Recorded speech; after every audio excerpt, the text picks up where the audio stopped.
At this point, I would like to introduce our speakers so that we can get started. And our first key speaker is former Judge Chris Nicholson. He's a very experienced man in the area of human rights, who served in both the High Court and Labour Appeal Court in South Africa for an extensive period of time. He has been also a senior lecturer at the University of Natal, where he lectured there, and served also the board of editorial board of South African Journal of Human Rights. We are really honored to have you, sir. And without further ado, ladies and gentlemen, shall we put our hands together for next judge.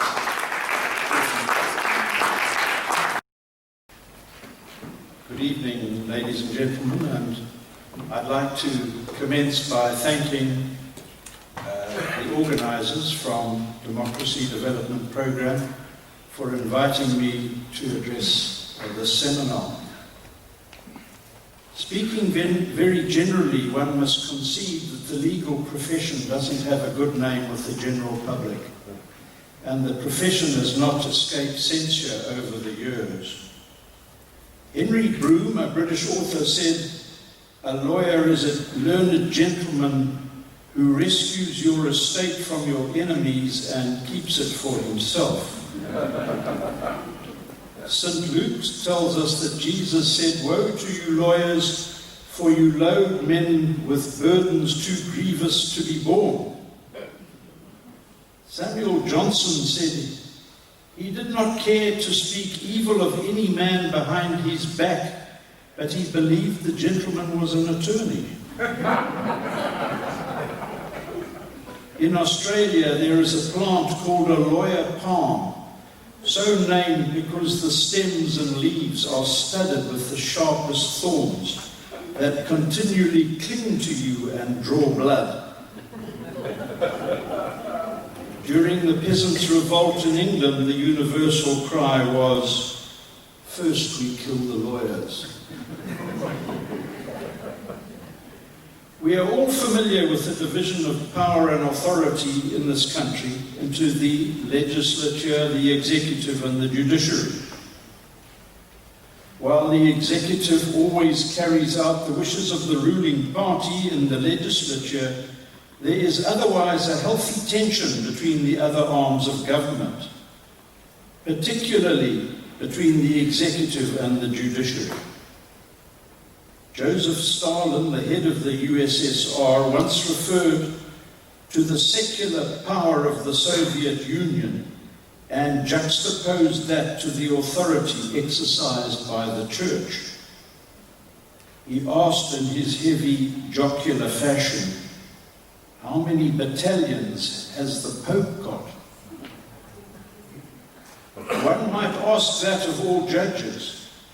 How many troops are available to carry out the judgments of the court? None at all.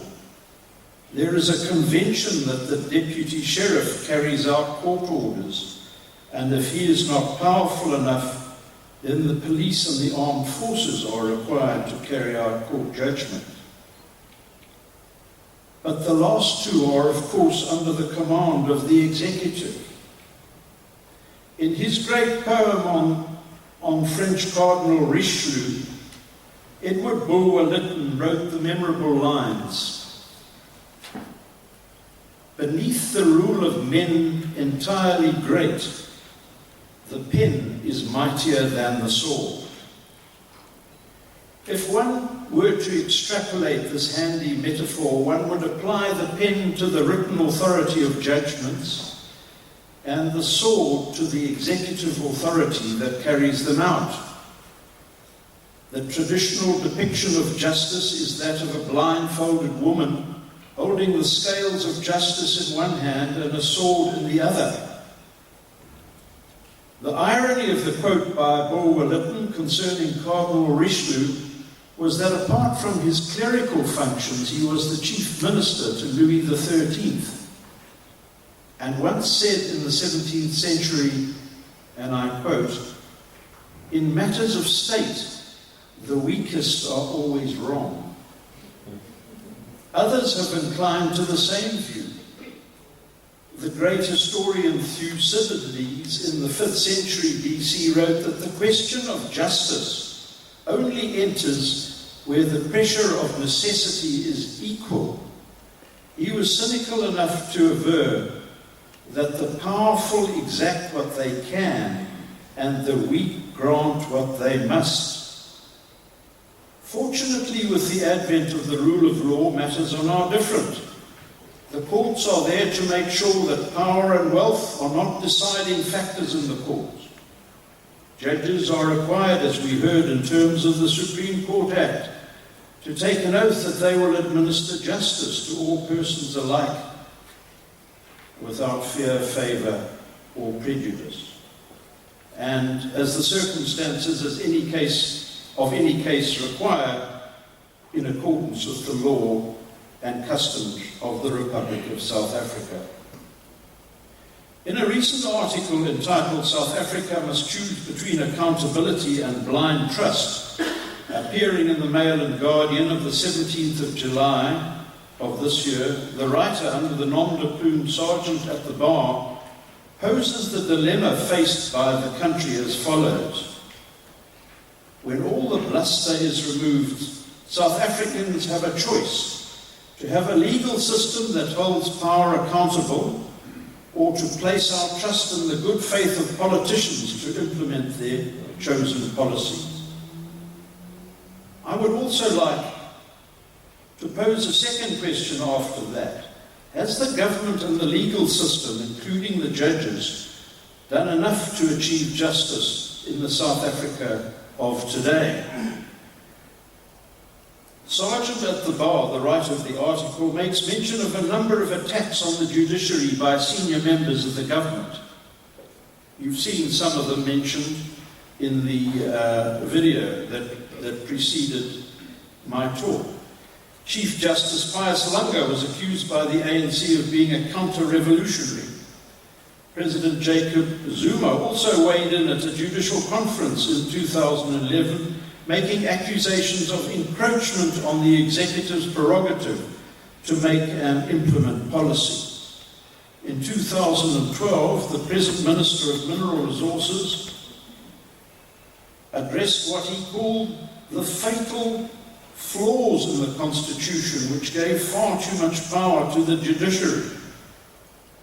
A quick riposte was fired by retired Chief Justice Arthur Chaskelson, who asked what amendments should be made to the Constitution to reduce judicial power. The most recent example of politicians attacking the judiciary is the outcry that came from the North Gauteng High Court judgment ordering the arrest of Sudanese President Omar al-Bashir. These criticisms of the judiciary can only be interpreted as a call for a return to a Westminster type of government in which majority rule carries the day without constitutional challenge being possible. Others have weighed in against the influence of judges in our society. Wedi Mantashe and Blade Nzimande are in the vanguard of those seeking to end the oversight provided by the Constitutional Court. They speak of judges trespassing on the terrain that politicians should determine and suggest that activist judges hold too much power.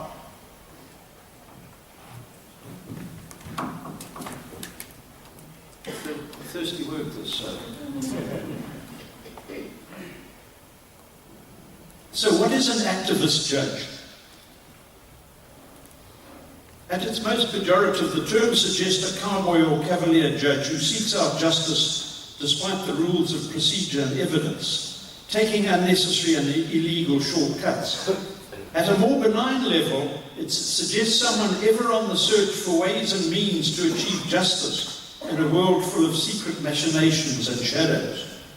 An activist judge is often juxtaposed against a positivist judge. Again, a benign interpretation of this notion is a judge who looks very literally at the law and does not allow any considerations such as unfairness or injustice to blind him from the actual wording of the law in question.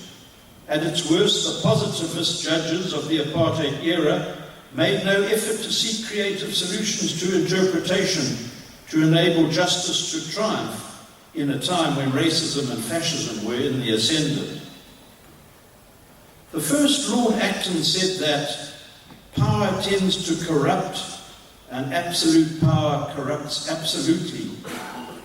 Great men are almost always bad men. Whatever the politicians may say, the truth of the matter is that the Constitution governs all law and conduct involving the exercise of public power. When Judge President Dunstan Malombo found that the government was obliged by law to arrest al-Bashir, he was carrying out his duty in terms of the Constitution. There were many cogent political reasons for the South African government to be embarrassed by his arrest. There are sound arguments that only African leaders seem to be dragged before the International Criminal Court, and the sole remaining world power, the United States of America, refuses to be subject to its jurisdiction. In other words, no American can be dragged before the International Criminal Court in America.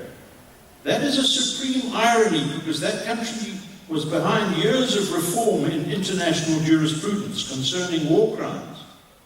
And their prosecutors, of course, prosecuted the Nazis at Nuremberg. It may well be that the Bashir case will be the touchstone of how long our constitutional heritage will endure. If the evidence reveals that the government deliberately obstructed or frustrated a court order and nothing is done about it, it will be the nearest we have come so far in our democracy to a constitutional crisis. It will be a test of the court's resolve if there was a deliberate frustration of its order, and also a baptism by fire of the new national director of the National Prosecuting Authority. Will he drag senior government officials from the highest down before the court on charges of contempt of Judge Malombo's order? Only time will tell. Sergeant at the bar summarizes the debate as follows.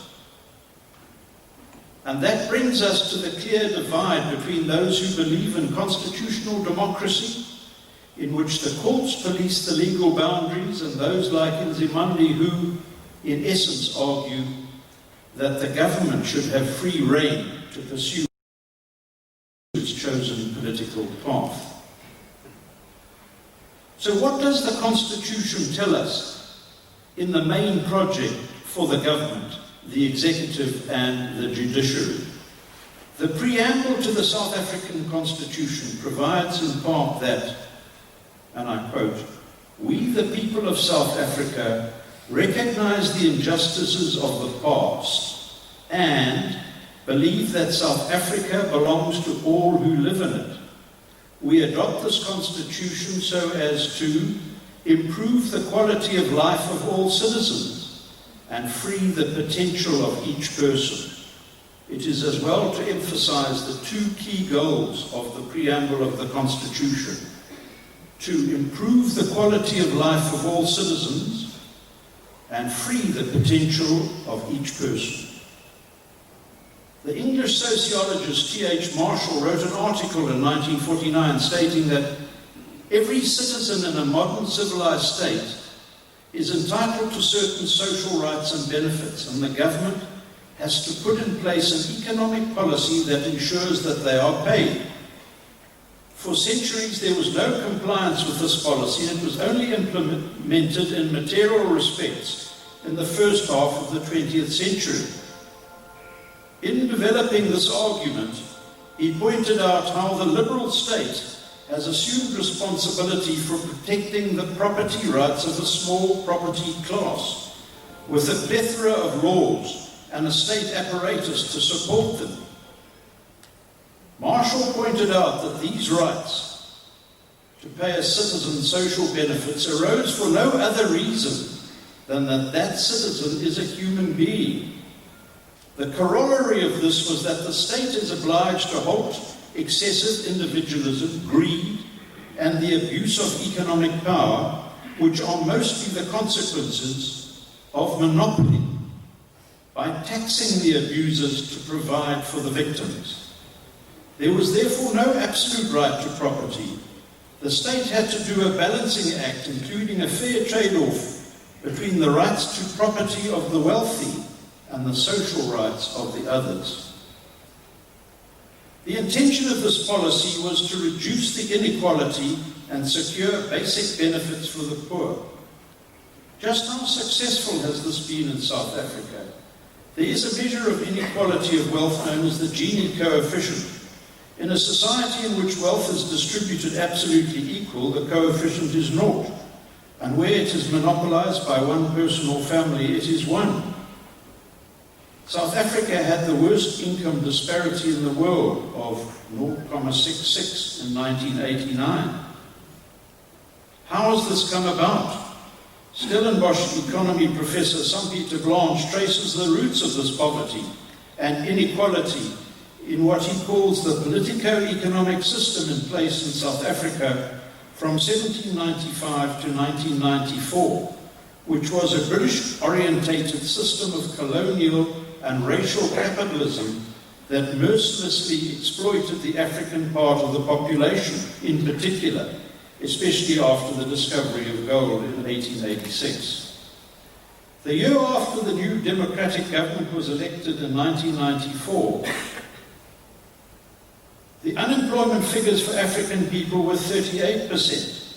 10 years later, it was 45%. 73% of the unemployed of South Africa are under 35 years of age. An average male in Sweden will live 30 years longer than an average black female in South Africa.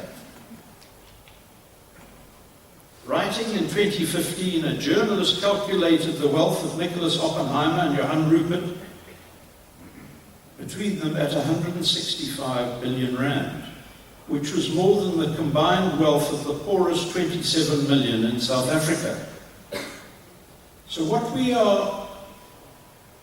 what has become apparent then is that the gap between rich and poor in South Africa is bigger than anywhere in the world.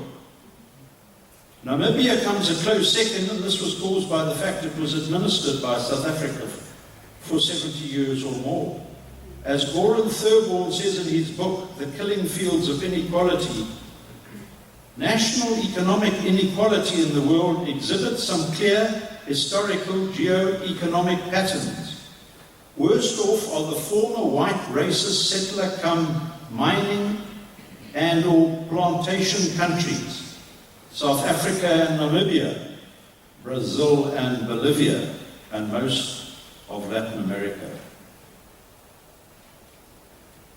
What are the effects of this huge inequality? Thurborn summarizes them as follows. Inequality is a violation of human dignity. It is a denial of the possibility for everybody's human capabilities to develop. It takes many forms and it has many effects: premature death, ill health, humiliation, subjection, discrimination, exclusion from knowledge and from mainstream social life, poverty, powerlessness, stress, insecurity, anxiety, lack of self-confidence and of pride in oneself, and exclusion from opportunities and life chances. Inequality then is not about the size of our wallets. It is a socio-cultural order which, for most of us, reduces our capabilities to function as human beings, our health, our self-respect, our sense of self, as well as our resources to act and participate in the world. In his recent book, Lost in Transformation, Professor Sampieter Blanche states that there are 10 million persons out of our 50 million in South Africa with no visible means of support, no jobs, no grants of any kind from the government. Almost half of black people are unemployed, he says. Of the 25 million poorest in this country, 24 million are Africans. In an article published in 2011, academics Sam Ashman, Ben Fine and Susan Newman found the poorest 20% of South Africans receive 1.6% of the total income, while the richest 20% have 70%. In the most recent United Nations measures of well-being, South Africa can be slotted in at 129th of 182. The academics pointed out that in 2011, the country had the highest levels of HIV infection in the world, and life expectancy for South Africans was 51.5 years, even though South Africa is classified as a middle-income economy. So according to the Constitution, the project is to attain political, social and economic justice for all. There's always been a huge chasm between justice and law. The Romans said, fiat justitia roet caela, let justice triumph even if the heavens fall in. For non-lawyers, an explanation is necessary. Justice is an all-enveloping holy grail of all lawyers, and law is a set of rules of substance and procedure to ensure that justice is reached in a fair way. Law should never transcend justice, nor should justice be possible without law. So, in the rest of the paper, which I can make available if necessary, what I explore is, has the government, has South African society, have lawyers and the judiciary succeeded in carrying out what is the central mandate of the Constitution? The mandate which is to allow every citizen a chance to lead a proper life, a proper fulfilled life with opportunities, as I've mentioned. And apart from ordinary legal justice, are our citizens in a position to enjoy economic justice? The facts seem to show otherwise. And the first question which we are addressing is, of course, the question of the independence of the judiciary. It seems to me at many levels that is a non-issue, because it is so fundamental that to challenge it would require serious amendments to the Constitution, a number of which would require a 2/3 majority. For me, the second question is as important, and that is the government and are the citizens of this country, including the legal profession, doing enough to achieve what the Constitution requires them to do? Thank you very much. So without further ado, I would like also to give an opportunity to our second speaker, Mr. Ebrahim Fakir, who is, I'm sure, is most known to you. He has an extensive experience as a political analyst and is also a senior researcher at the Center for Policy Studies in Johannesburg. Has also worked for the Institute of Democracy in South Africa and also for the South African Parliament.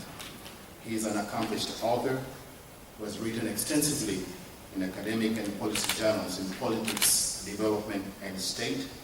He's also an acclaimed commentator on politics, both locally and internationally. He also serves on the Advisory Council for the Advancement of South Africa's Constitution Council, and we are really privileged to have a man of caliber to come and share his thoughts with us. And we've got 15 minutes. Thank you so much. Shall we put our hands together?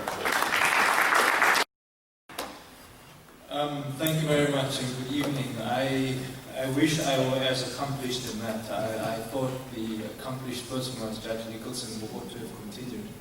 I can't promise to be as erudite or eloquent or funny for that matter as Judge Nicholson, but I'm also going to kick off with a joke of my own. And that is, what's the difference between God and a judge? Well, God doesn't think he's a judge.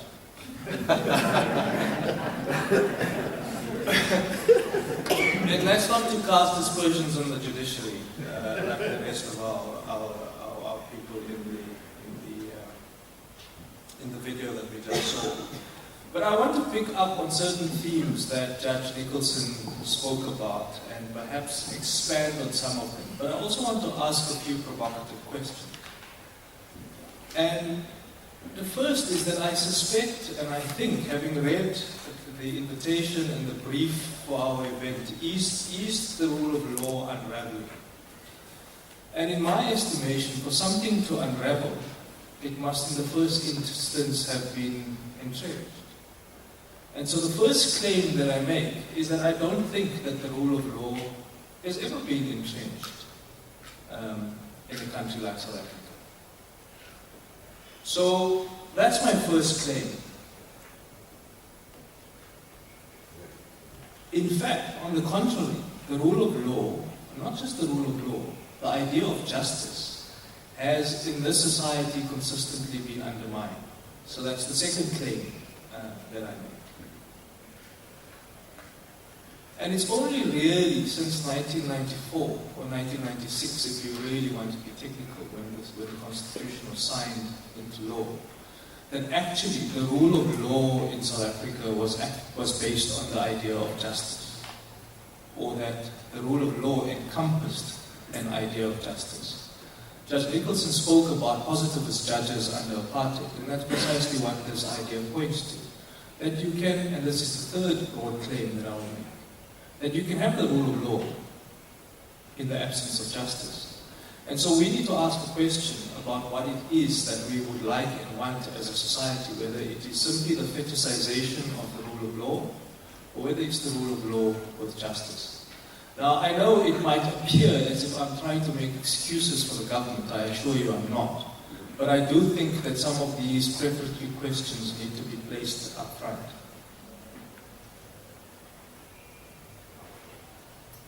So, if the rule of law based on justice has never really been a part of the firmament of our society, then what has?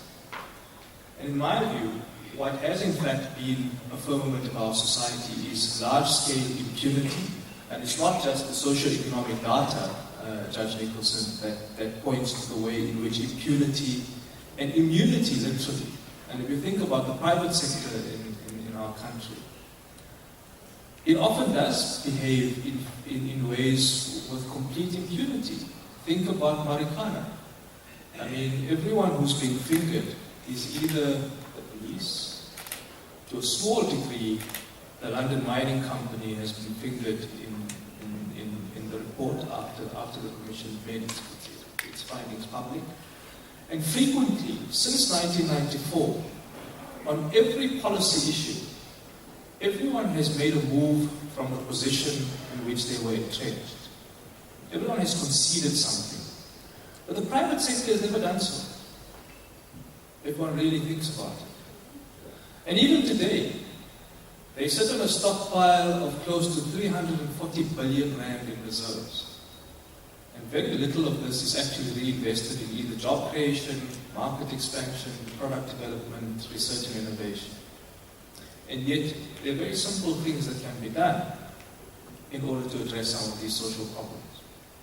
So, the idea is not so much that the rule of law is unraveling. What I do think is unraveling is a question of accountability, or answerability, if you will, and you don't want to use a technical term. It's just not really, in my view, the rule of law that's unraveling. It's in fact a question of political accountability. And what that's pointing to is not really a frame of the rule of law based on justice, though we might be able to find some examples of that. The reality is that we've got a frame on the edges of our democratic politics. And that, in my view, is much more concerning.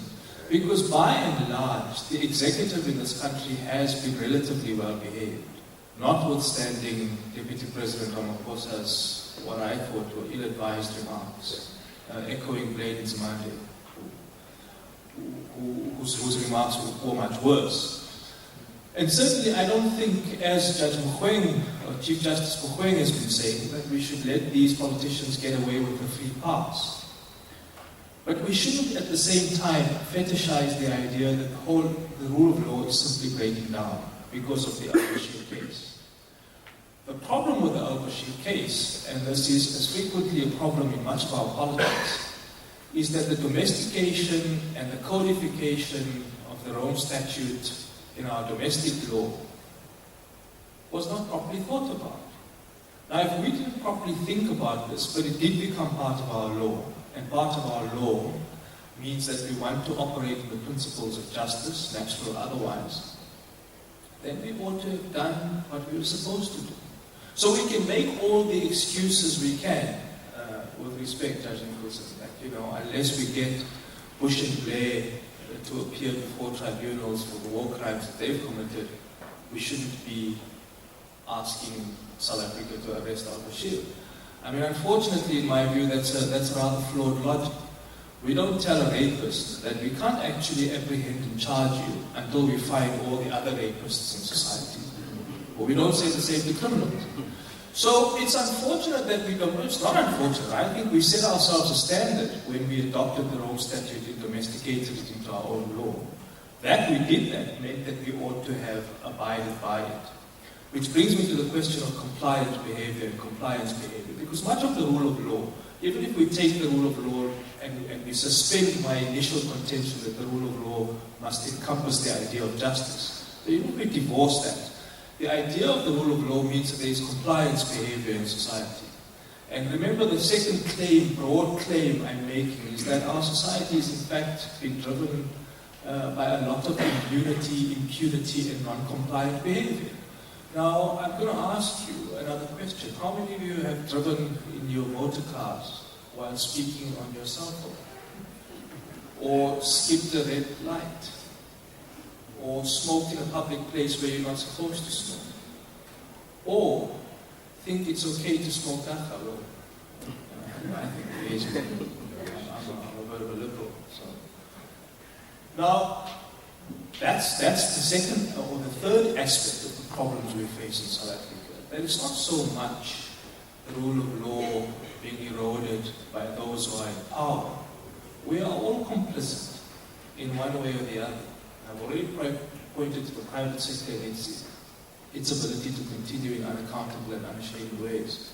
Is that to some degree, we're all complicit in undermining the rule of law. Sometimes we find excuses for it. But if we really want to be narrow about our approach to the rule of law, then we've got to take responsibility for the idea that we also behave in non-compliant ways. And worse than behaving in non-compliant ways, we sometimes behave in overtly criminal ways. Yeah. So let me ask you this final question. Who has not been tempted to buy goods or an expensive luxury watch which has fallen off the back of a truck? And if you look, as we did a survey not very long ago at the Center for Policy Studies when it still existed, we tried to do a survey on the idea of civic morality and civic ethics. And one of the questions we asked is, would you be tempted to buy things off the back of a truck? Or, because surveys always try to scale down questions, would you be prepared to buy goods which are significantly cheaper than they would be in a normal store, but you might not get a receipt for it? And the majority of respondents, more than 60%, were happy to say yes, they'd be happy to do so. So, if we have such high levels of non-compliant behavior, and in some cases even overtly criminal behavior, then we've got to ask difficult questions about ourselves as a society, not just about our rulers, about how we undermine not just the rule of law, but the rule of law based on the idea of justice. And unfortunately, this is true not just for us as a society, it is unfortunately also reflected amongst our political leadership and our business leadership, to whom I've pointed a finger at already. And I don't think they need any more fingers because they're going to tell me for every one I pointed them, I have several pointing at me. But nevertheless, all of that remains true. So what's the problem then? If I'm saying that the rule of law is not necessarily a problem at the moment, or undermining the rule of law is not necessarily a problem, I've already contended that there are two problems. One is the level of unaccountability, two is the level of impunity and immunity with which we behave, and third is our own complicity in undermining compliance behavior and the rule of law. Now, is there a question about the way in which our separation of powers as in a constitutional dispensation is being undermined? To return to a second broad conceptual theme. And the answer on this score is, in my view, a little bit mixed. That by and large, the separation of powers has in fact remained intact, except for erosions in the last Parliament, where Parliament decided that it could call in the security arm of the state to enforce order in the House, in which it does not in fact have that authority. So the Speaker has basically overstepped his or her powers and functions and authority. So she's acted extra authoritatively, if you will. Now, I've pointed to the fact that our political leaders behave in this way, but when an entire institution becomes eroded by this particular type of behavior, then there's obviously worrying signs. Why does this happen? From a political commentary perspective, one of the easy answers is that because the majority party, and notice I'm not calling them the ruling party, those of you who like to call them the ruling party, please feel free to do so, but no one in a democracy rules. They are either a governing party or a majority party. The governing party, in my view, is starting to feel threatened. Its majority, while still relatively unassailable, has consistently over the past 3 elections gone down. Its majority in the House of Parliament is still unassailable, but is often and frequently losing key debates on ideas in committee and in plenary is being shown up. And so increasingly, the majority party starts using its numbers in a much more crude way. So you have crude majoritarianism. But because of this uncertainty, because of this oversensitivity, and because of this insecurity that the governing party starts to feel, it starts behaving in ways which are not just non-compliant, but which are coercive. And in a society in which the ability to govern can only be enforced through coercion rather than through the consent of those who have to be regulated, you start eroding aspects of democracy. You can start eroding key rights that people have. So minority parties may well be justified in thinking that their rights have been eroded as members of parliament and as minority parties.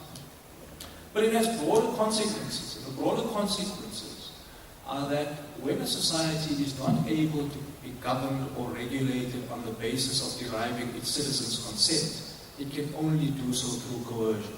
And if we look slightly north of our border, we see what the consequences of coercion in fact are. So Zimbabwe is actually a very rule-bound society. I mean, they think that the rule of law is in fact prevalent, notwithstanding that you will have fraudulent elections, which is obviously non-compliant with its own standards and its own law.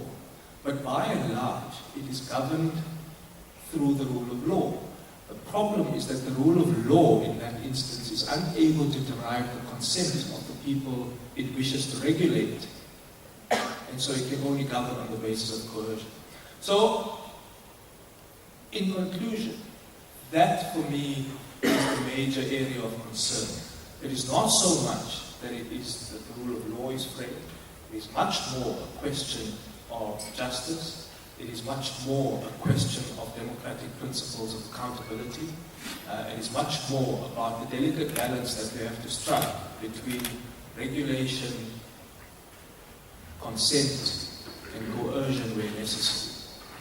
On the last point, for consent and coercion, for that matter, to be effective, there have to be 3 principles by which it abides by. It must be applied in a fair rather than an arbitrary way. It has to be relatively predictable. So every time we do something wrong, if 2 or 3 people commit the same error, the judgment or the sanction which is imposed on them is more or less the same. So it has to be consistent, it has to be predictable, it has to be fairly applied. And whether we look at behavior in the state, or whether we look at behavior in private entities like political parties or the private sector, you'll find that there is a lack of consistency, a lack of predictability, and a lack of the fairness of the application of the rules. And so Julius Malema is very much within his rights to actually complain and say, discipline in the ANC appears to have been imposed on me arbitrarily. That is not consistent. Other people have committed as much as a contravention of the discipline of the ANC as Julius Malema has. But it was not applied in their case, it was applied in Malema's case. And so, we appear to be having the selective application rather than the consistent and predictable application of rules. And that's what the rule of law is about. It's about rules. But if the rules are not consistently, fairly, and predictably applied, then they lead to a society in which a greater amount of liberties, and I don't mean liberties in its positive sense, I mean liberties in its negative sense, start to take root to a much greater extent than they ordinarily would. So in conclusion, I am not convinced that the rule of law is imminently under threat. I am, however, contending that there are serious problems with the way in which our democratic politics are unfolding, particularly with regard to accountability. There is a lack of consistency, predictability, and fairness in the application of the rules, and it appears that there is a selective application of the rules when it's convenient for someone. So the idea of convenience, rather than justice or fairness, appears to be the key theme of the way in which the government is operating, but also the way in which powerful actors in the private sector and in civil society, if you want to call it that, are beginning to behave in the way in which they do. Thanks very much.